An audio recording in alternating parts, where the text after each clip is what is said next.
selalu kita pastikan bahwa alat ini udah di setup ya. Ya, kebetulan udah nyala jadi nggak perlu dimatiin ya. Di setup. Di sini pertama adalah kita mau lakukan sistem setup. Di sini ada misalnya tanggal dulu. Karena apa? Kalau kita tanggalnya belum disetting, nantinya apa-apa yang kita kerjakan itu tanggalnya nggak sesuai, ya kan? Nah, bener tanggal 2 Desember, jamnya jam 10.32, 10.37. Nah, kita betulin di sini supaya bisa sesuai ya, 37 kan? Oke. Ya, formatnya adalah tanggal, bulan, dan tahun ya. Kan Indonesia seperti itu ya. Nah, kita bisa keluar lagi ya, kita bisa ke sini supaya nanti ini kesimpan otomatis ya. Misalnya kita keluar lagi lah misalnya. Nah, dia baru muncul ini untuk di yes ya. Ya. Oke ya. Terus di sini selain sistem setup tadi untuk penanggalan ya, lain-lain kayaknya nggak perlu kita setting ya.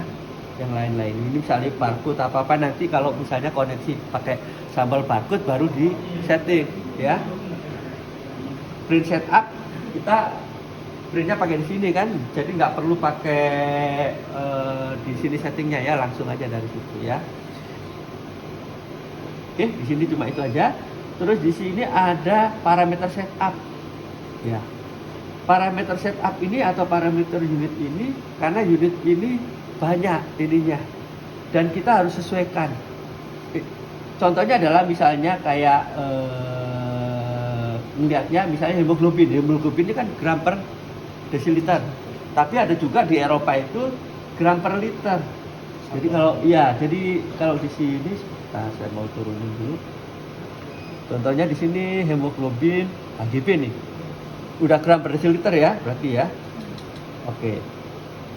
Jadi ini sebenarnya kita tinggal pilih aja USA di sini ya. Report. Ya.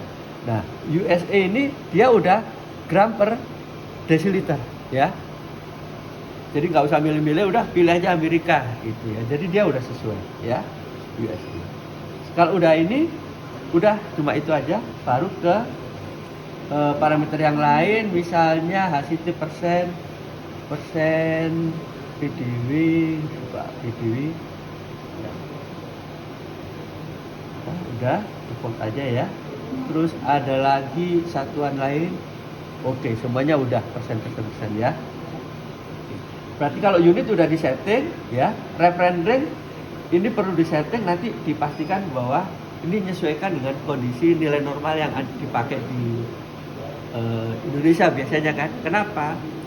Karena kalau kita misalnya berbeda nilai normalnya, takutnya pasien ini habis diperiksa di sini mungkin naik rujukan ke lebih tinggi lagi kan. Nah, kalau nilai normalnya nggak sama, nanti dokter yang ini juga akan biasanya konsensus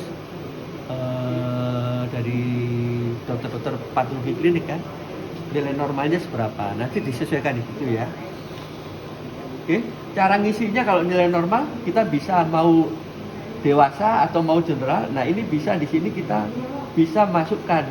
Di sini misalnya baru nih ya, dari nilai normalnya. Di sini kita bisa masukkan nilai-nilainya berapa, batas atas bawah, terus batas atasnya ya. Dari umur berapa kita disettingnya di sini ya. Kan kalau misalnya bayi kan bisa dari usia ya kan, tapi kalau dewasa biasanya dari berapa, 17 ya atau 14 dianggap dewasa. Nanti kita pastikan dulu ya. Laki perempuan pasti beda, hemoglobin kan beda-beda juga ya. Nanti settingnya di situ. Jadi ke parameter setup di sini adalah reference range ya. Oke. Nah, untuk maintenance ya, maintenance ini dia kalau misalnya pasien nggak ada, otomatis sekian menit atau 60 menit alat dia akan sleep ya.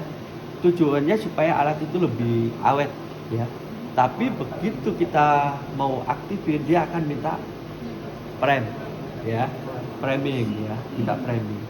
Nah, usahakan kita mau lakukan manajemen ini karena apa?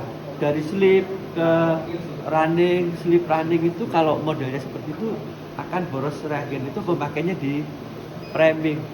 Sehingga apa jumlah tes yang dipakai untuk masing-masing botol ini nggak akan optimal, ya.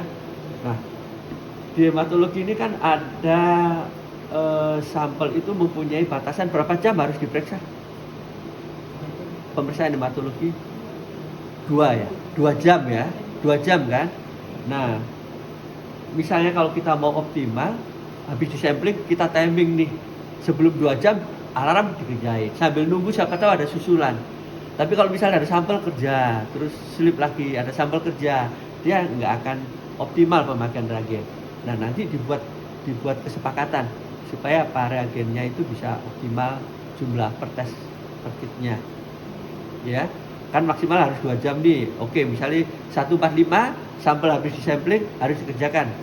Nah, nanti begitu sampling yang pertama di timing aja 145 sambil nunggu kan. Nah, ternyata cuma satu ya udah running aja. Tapi siapa tahu nanti sampel berikutnya diambil 145 ada susul lagi kan. Mungkin ada 5 ya udah dikerjakan ngikutin jadwal yang sampel yang pertama ya. Daripada satu jalan.